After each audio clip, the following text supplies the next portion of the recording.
Hey everybody, how's it going? Travel Man Dan here, and welcome to this week's episode of Reading Man Dan. Today's going to be so much fun as I bring in the 10th episode of the December 2020 Vlogmas here on YouTube. That's right, each and every day of the month of December, I'm going to be bringing you a fun Reading Man Dan Christmas episode. And today is just like all the others, super fun. As today we're going to be reading The Polar Express, a classic book made into an amazing movie. So sit back, relax, get ready for the show, and let's choo-choo! All aboard, go!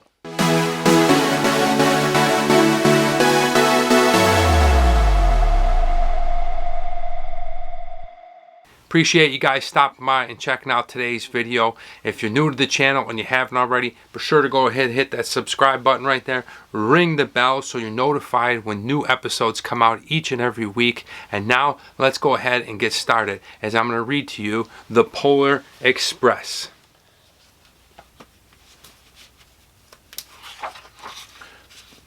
The Polar Express, written and illustrated by Chris Van Allsburg. That's pretty cool. He wrote it and drew it. On Christmas Eve, many years ago, I lay quietly in my bed. I did not rustle the sheets. I breathed slowly and silently. I was listening for a sound. A sound a friend had told me I'd never hear. The ringing bells of Santa's sleigh. There is no Santa, my friend had insisted, but I knew he was wrong. Late that night, I did hear sounds, though not of ringing bells. From outside came the sounds of hissing steam and squeaking metal. I looked through my window and saw a train standing perfectly still in front of my house. What? Check that out. Okay, he's up all night, he's looking out the window, he's waiting for Santa in the sleigh, and he takes a look outside, and there's a train right out in front of his house.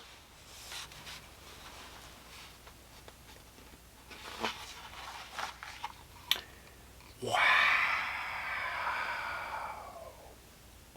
It was wrapped in an apron of steam. Snowflakes fell lightly around it.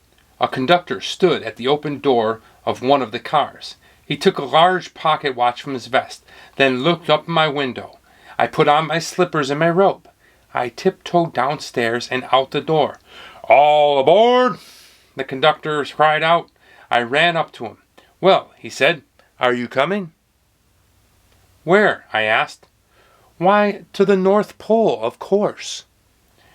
"This is the Polar Express."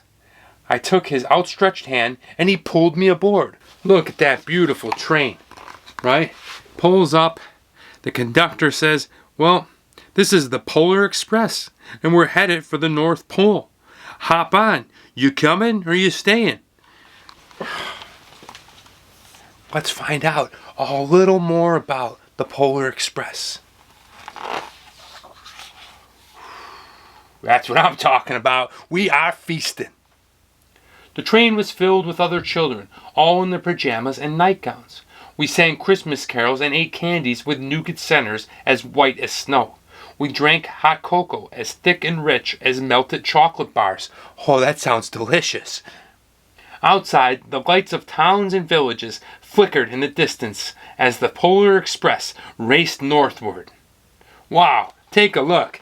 A bunch of kids having a good time. They're drinking hot cocoa that tastes like melted chocolate bars. They're singing Christmas carols. They're having a good time, and they're cruising along on the Polar Express.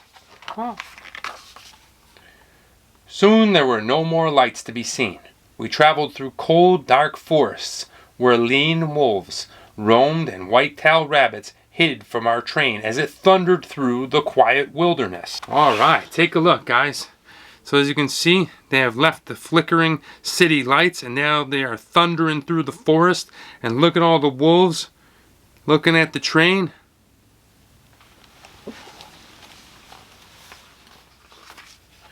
We climbed mountains so high it seemed as if we would scrape the moon. But the Polar Express never slowed down. Faster and faster we ran along, rolling over peaks and through valleys like a car on a roller coaster. Wow! Take a look at that. Look at those giant mountains that the Polar Express is cruising through. And you can see right there Look at that.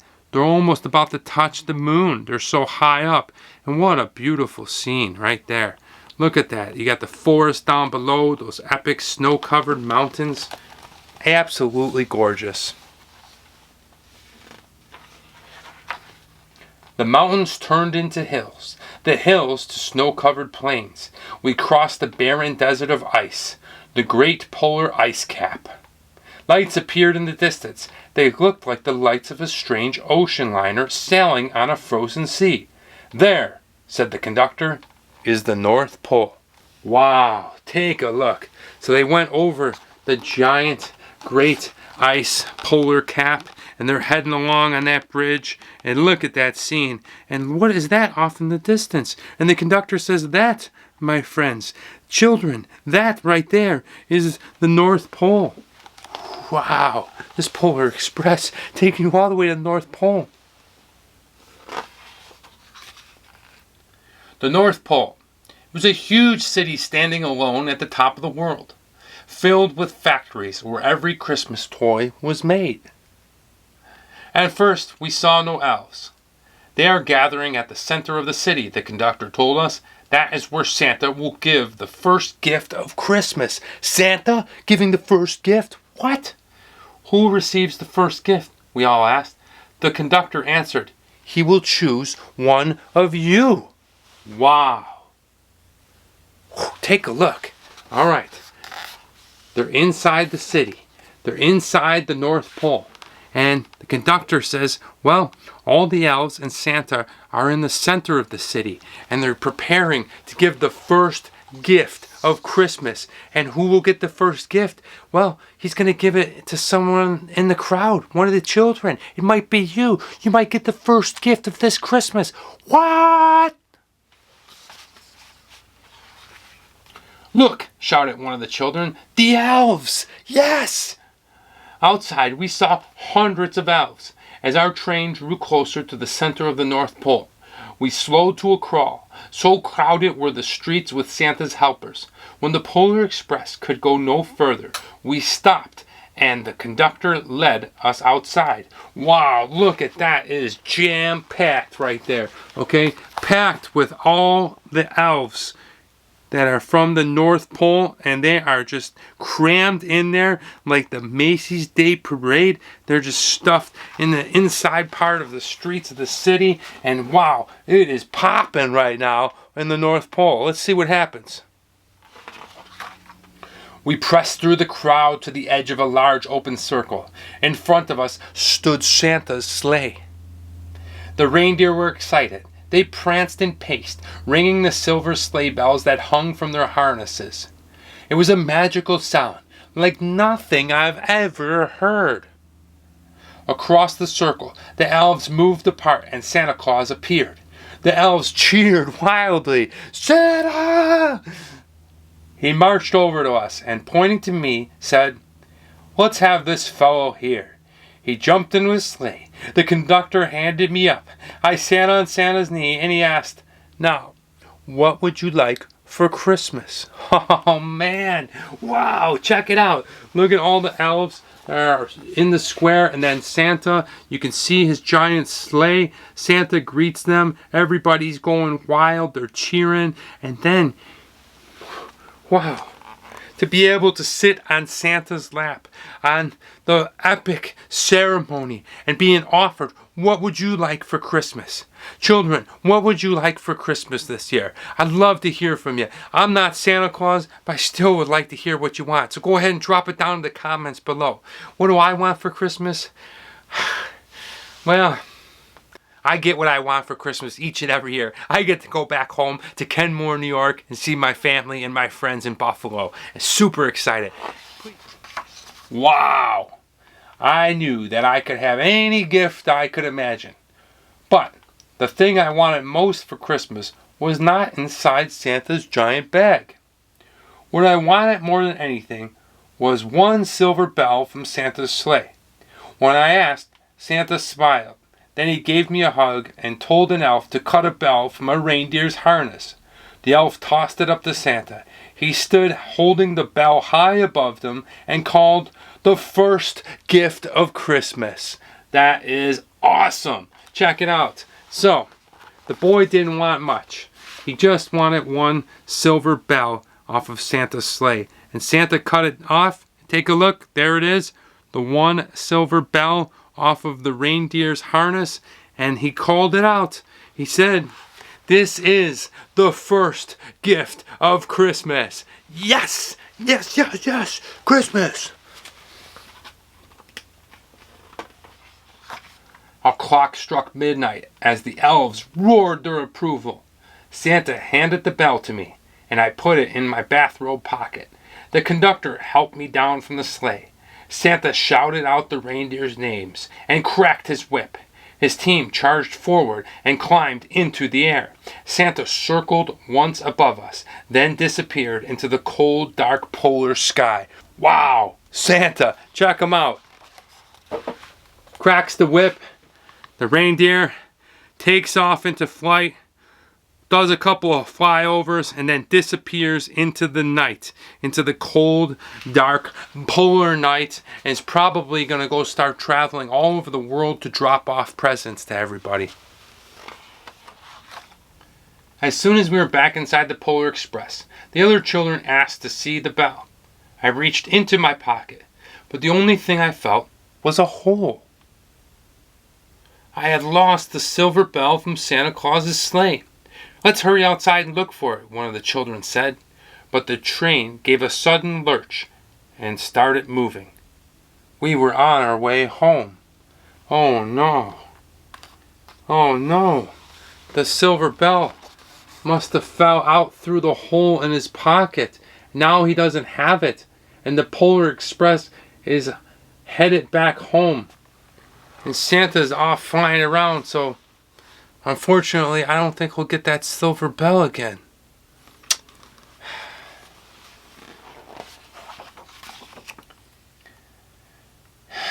It broke my heart to lose the bell. When the train reached my house, I sadly left the other children. I stood at my doorway and waved goodbye. The conductor said something from the moving train, but I couldn't hear him. "What?" I yelled out. He cupped his hands around his mouth. "Merry Christmas!" he shouted. The Polar Express let out a loud blast from its whistle and sped away. How sad and disappointed he is, right? The conductor wished him a Merry Christmas, but deep in the boy's heart, he is very sad that he lost that silver bell.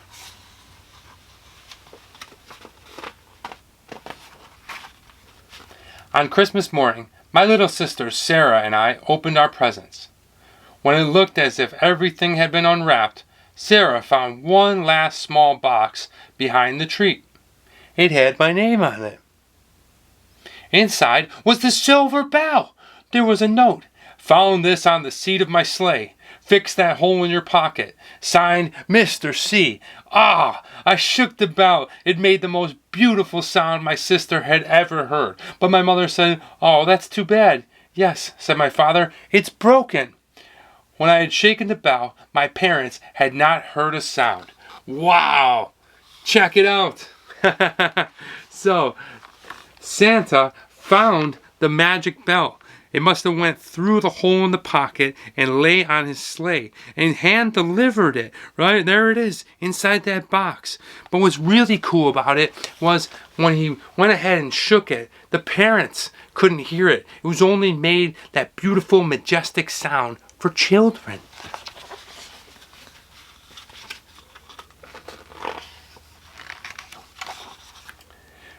At one time, most of my friends could hear the bell. But as years passed, it fell silent for them. Even Sarah found one Christmas that she could no longer hear its sweet sound.